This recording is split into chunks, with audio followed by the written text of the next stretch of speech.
इस काल यहाँ का जो भगवान है, इसको भगवान कहते हैं। भगवान उसे कहते हैं जो दुख ना दे, केवल सुख दे। ऐसे जुल्म कहर हमारे ऊपर टूट रहे हैं, बरस रहे हैं, और फिर हम कहते हैं ये बड़ा भगवान है, ये अच्छा भगवान है। किस लिए भगवान माना हमने?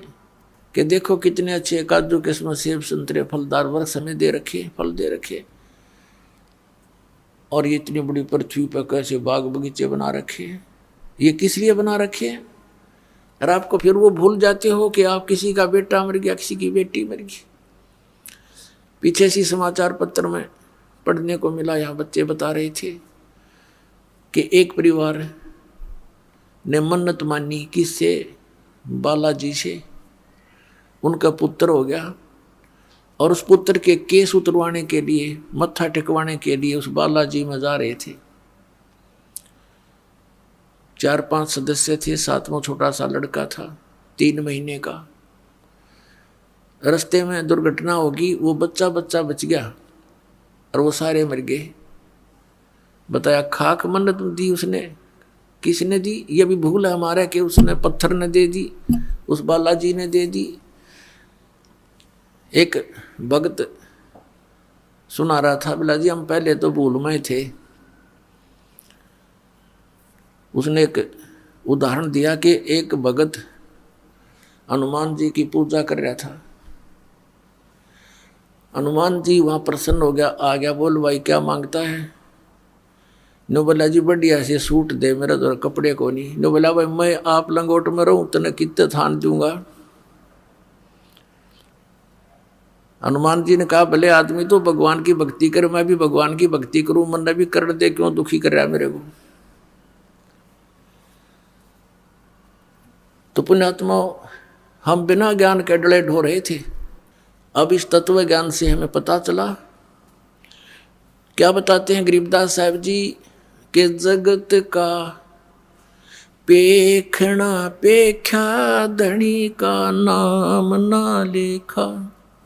जगत का पेखना पेख्या, धनी का नाम ना लेखा। जैसे ये दास पहले हनुमान जी का कट्टर पुजारी था, जैसा लोक वेद सुन रखा था हमने, क्योंकि आत्मा भगवान के बिना रह नहीं सकती।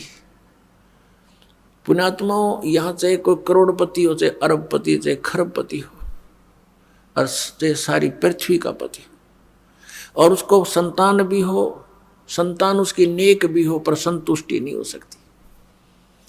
आत्मा में प्रसन्नता नहीं हो सकती, क्योंकि आत्मा को उस सुख की आवश्यकता है जो यहाँ पर है नहीं, और उस सुख को प्राप्त हुए बिना ये संतुष्ट हो नहीं सकती। फिर इसको ये भी पता है कि भगवान आकर बताते हैं स्वयं अपनी महिमा।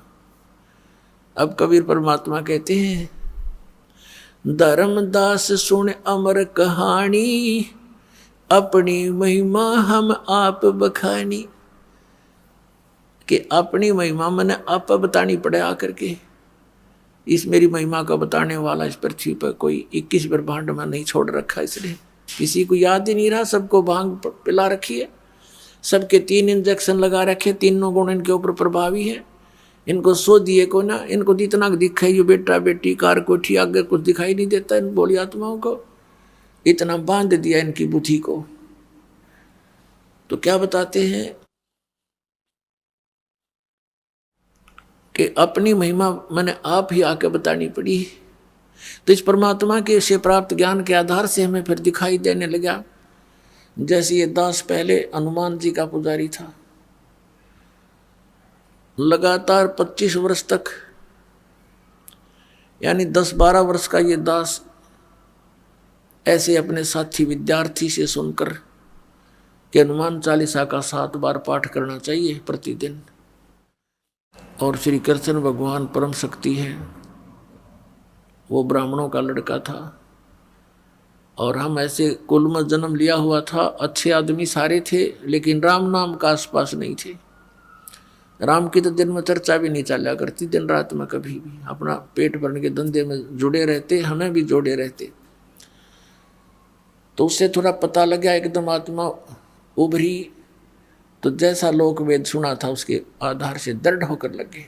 कोई गुरु नहीं, लेकिन चाह भगवान की घड़ी, गीता जी का पाठ करने लगे। विष्णु भगवान, श्री कृष्ण भगवान को इष्ट, फिर हनुमान जी याद आ गए, हनुमान जी इष्ट, फिर और कोई शंकर भगवान की महिमा सुनी, वो भी इष्ट।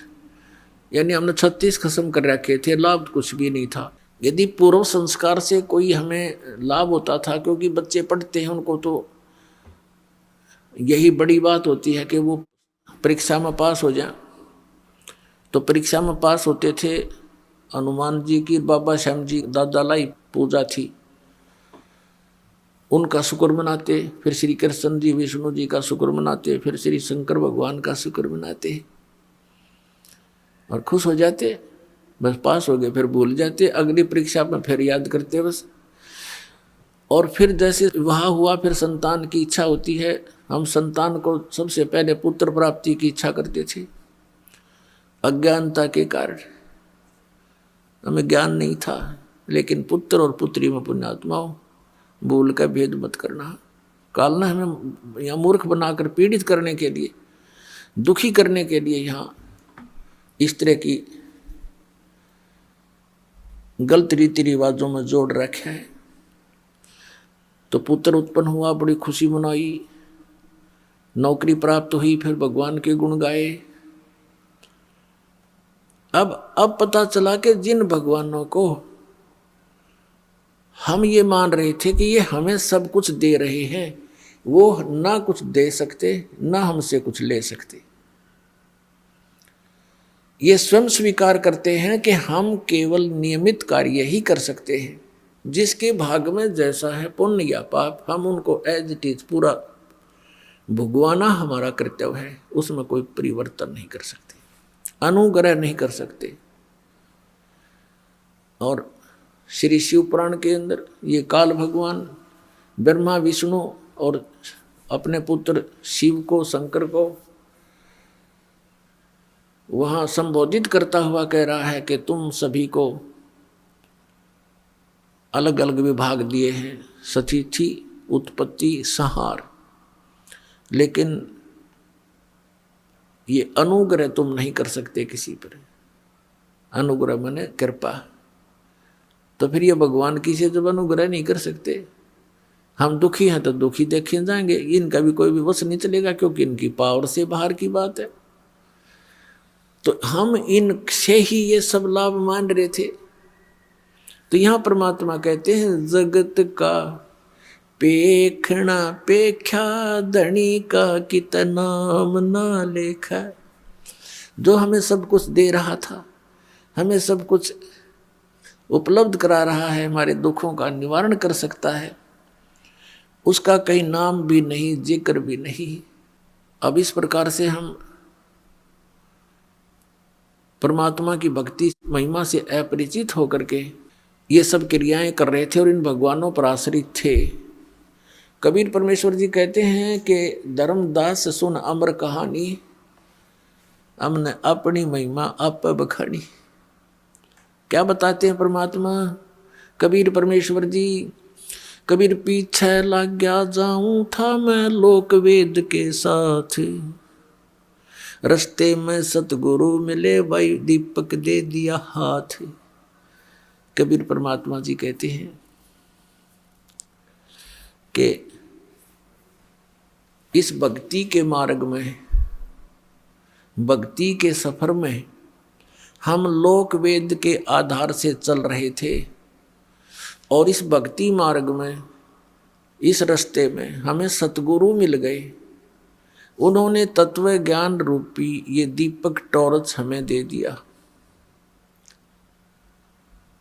अब हम इस तत्व ज्ञान यथार्थ भक्ति मार्ग रूपी टॉर्च तत्व ज्ञान की रोशनी में हम पथ भ्रष्ट नहीं होंगे, हम कुमार्ग पर नहीं जाएंगे, हम सुमार्ग पर चलेंगे और अपने घर पहुंच जाएंगे, यानी मोक्ष प्राप्त कर लेंगे।